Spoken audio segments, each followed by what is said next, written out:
Bonsoir à tous, vous le savez, le Salon des mandataires est devenu le rendez-vous incontournable pour les différents pouvoirs locaux et cette année encore, les différentes provinces wallonnes étaient largement représentées avec une thématique essentielle, à savoir les aides octroyées par les provinces aux différentes communes dans des secteurs aussi variés que la santé, la culture, la formation, mais aussi l'agriculture. En région wallonne, il y a des milliers de mandataires, conseillers communaux ou provinciaux, échevins, bourgmestres, présidents CPS ou encore députés provinciaux. Tous ne peuvent pas tout connaître. Surtout, depuis 6 ans, à pareille époque, le WEX à Marche-en-Famenne les accueille au mois de février pour le Salon des mandataires, une vitrine de tous les services possibles et imaginables que l'on peut mettre à leur disposition afin d'améliorer la vie de leurs administrés. Depuis 6 ans aussi, l'Association des provinces wallonnes, qui en regroupe les 5 provinces, s'est associée à ce salon pour mettre en avant leurs compétences et leurs services. On aime se retrouver, tous les mandataires provinciaux, dans ce stand qui a été organisé par l'Association des provinces wallonnes. C'est une première chose et puis c'est une vitrine, en effet, de toutes les provinces et particulièrement celle du Hainaut. Notre souhait de notre nouvelle présence ici au Salon des mandataires est de conforter l'image des provinces wallonnes, mais en 6 ans il s'est passé beaucoup de choses et nous sommes précisément en plein travail avec la région wallonne sur la redéfinition de nos métiers, ce qu'on appelle les axes prioritaires, et je pense que ça nous permet ici de présenter le travail au quotidien des provinces.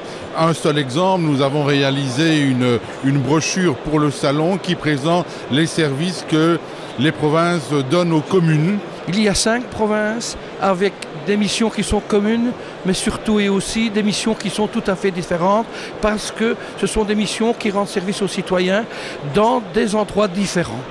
La province de Hainaut, c'est l'enseignement, c'est le social. La province de Namur, c'est une autre matière. Le Luxembourg, c'est une autre matière. Et Liège aussi. Je ne pense pas qu'on puisse parler de différence.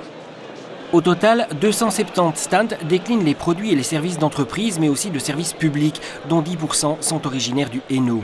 Mobilier urbain, mobilier de bureau, panneaux photovoltaïques, mais aussi entreprises de pointe, dans l'élaboration de plans de gestion ou de documentation administrative, autant d'atouts mis en avant pour que les mandataires wallons puissent gérer au mieux dans une foule de domaines différents.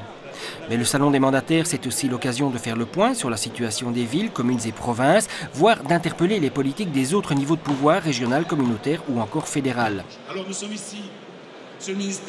Dans un climat politique dont le moins que l'on puisse dire, c'est qu'il est particulièrement indécis. Les demandes des pouvoirs de proximité, les communes et les provinces, se résument sans doute à une formule, une seule, donnez-nous les moyens de travailler correctement. Et c'est là notamment que les provinces, celles du Hainaut entre autres, ont un rôle à jouer quand elles peuvent venir en soutien aux communes les plus petites pour leur permettre de mener des politiques qu'elles ne pourraient mener seules. C'est d'ailleurs l'un des piliers de la déclaration de politique générale de la province de Hainaut qui compte bien ne pas y déroger. La province de Hainaut organise Handy Days, un programme de démystification du handicap dans l'enseignement secondaire. Ce programme pilote a débuté le 15 février. Il est donc temps pour nous de vous le présenter dans Dialogue Hainaut. Rendez-vous donc la semaine prochaine. À très bientôt.